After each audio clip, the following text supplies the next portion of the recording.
Ready, steady, go. So, Piers, here we go again. Fourth time. Good to be back? Great to be back, actually, yeah. Good script, like we were saying earlier. It's got lots of strange ambience of tonally, it has a quality which I haven't read before in a Bond movie. Lee Tamhori, good director. We know each other, so there's a kind of relationship there already. Try not to look at the schedule. It's just overwhelming. Just you look at the schedule and it's like just wall-to-wall action. So you just take each day as it comes. How do you know Lee? Where's your connection? I met Lee in Los Angeles after he did Once We're Warriors. Through my partner, Beau St. Clair. She knew him and we just hung out together a few times. We know the same people. What do you think he's going to... What is the Tamhori stamp, do you think? What's he going to bring to this? When you look at his work, I mean, from Once We're Warriors, I mean, he came on the scene with that picture, and it was so powerful and so distressing and so reality-based. So that in itself, he has that going for him. He's not going to pull any punches, and I like that, because trying to bring this down, I mean, it's gotten so away from what used to happen back in the days of Connery. I wish I could get the same money and then just keep Connery's schedule. That would be great. But they're so fantastic now that they kind of, you can lose the character in there. For the guy who's playing the role, and I'm playing the role, so I've always said to them, you know, just what is the character about? Where's the character? What's the interaction between them? And just...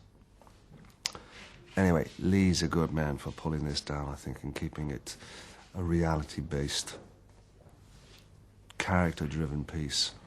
And he's hungry for it. And he's made some really fine films. He already has a great career there without this film. But I think he's wise enough to know that if he gets all his ducks in the right order, you know, it could take off like gangbusters. And obviously, that brings in more work. He has an edge to him. He has an edge to him. He has a, you know, he has a... It's like Martin Campbell. They're not dissimilar. Both New Zealanders, and both have that kind of ferocious appetite for film. You said in the press conference, and we should just get it for the record, a fifth Bond for Pierce Brosnan? Fifth Bond, well, people keep asking, you know, so it's easy to say, yes, I'd love to do one. Sure, I've had the time of my life the last 6 years. This has been the best. I mean, I've been like a prince, lived the life of a prince 6 years, you know, and kind of formed my own company, made 3 films with my company. I don't think I could have done that without Bond. So one can only kind of take the high road with something like this and just enjoy it and celebrate it. So would I like to go again? Yes, I'd love to do a 5th. 6th, I don't know. You know, somebody said to me as I was getting off the stage, he says, you're going to be 50 soon, aren't you? I was like, shocking words. Yes, I'm going to be 50, mate. Have you got some problem with that? I don't have a problem with it. But you have to be, you have to be a realist, and you just don't want to be kind of dothering around like an old fart on the stage trying to do Bond, because it takes, you know, it's a tough one. It's a tough one.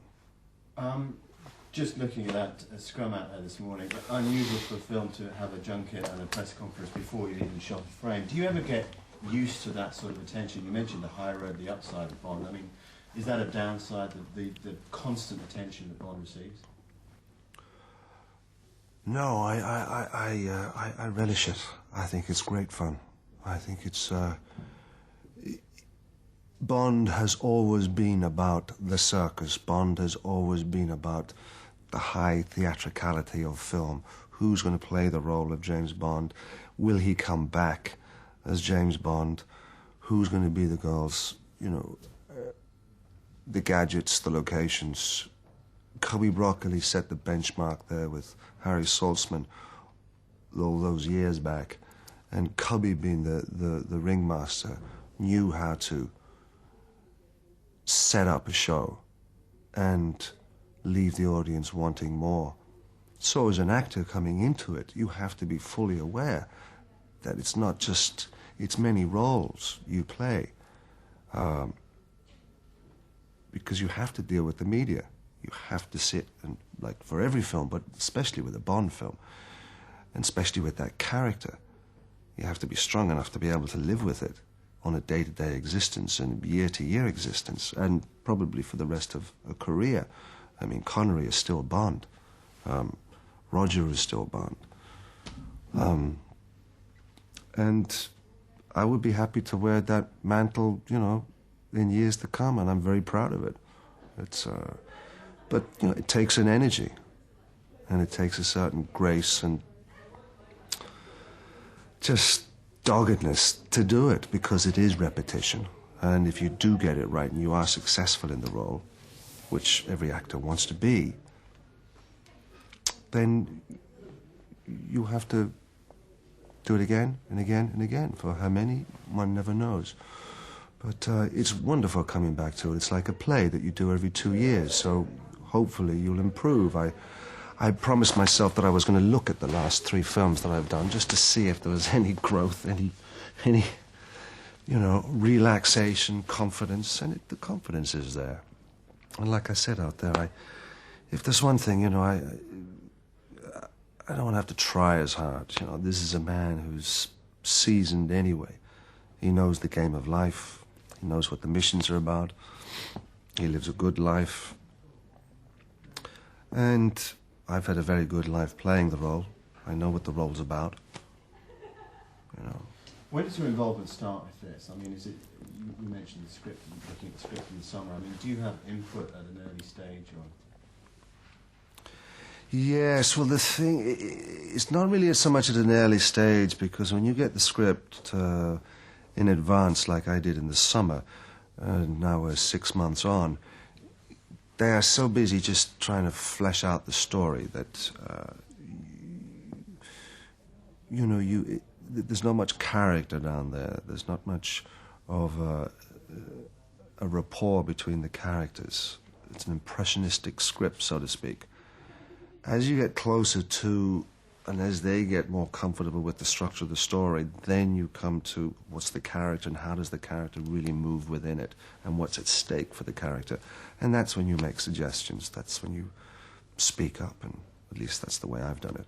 Finally, the girls this time, perhaps you could just tell us who we've got as your key ladies. Well, we've got Halle Berry, who's beautiful, and someone who I actually I've been watching for some time now. Not only is she beautiful, but she's a hard-working actress, and she is an actress, and that is, you know, please get an actress, get someone who you can act with, and who's going to just give it back to you. So I'm really very excited to work with Halle. I think beautiful woman, and she's tested herself as an actress, and you can see the work and the growth of her work. And she's playing Jinx, who is a spy character herself, agent. Then you have Toby Stephens, who's playing this character, Graves. And that's a really fascinating role, and the kind of a certain duality to the character without giving too much away. But Toby I saw on the stage there just the other week, and his energy and his performance was, you know, he takes his space, and you have to, playing the baddie, take the space. You gotta, but he just has to know that I'm going to kill him in the end. So, and then you have Rosamund Pike, whom I really don't know too much about, but I hear very good things. This is her debut in feature films, and she plays Gala. No, she doesn't. It was going to be Gala. She plays Miranda Frost. She was going to play it. Did have her as Gala Brand, but they changed the character around, and it wouldn't be in keeping with what Fleming put down all those years ago. But she plays Miranda Frost, and she is an MI6 agent who I, of course, have a little hot tub with. And then you have Rick Yun, who plays Zhao. I don't know too much about the guy, but You're going to find out. I'm going to find out. He told me up there he's going to give me a run for his money. Bring it on. See you again, Chris. Good to see you, Rob. See you Monday.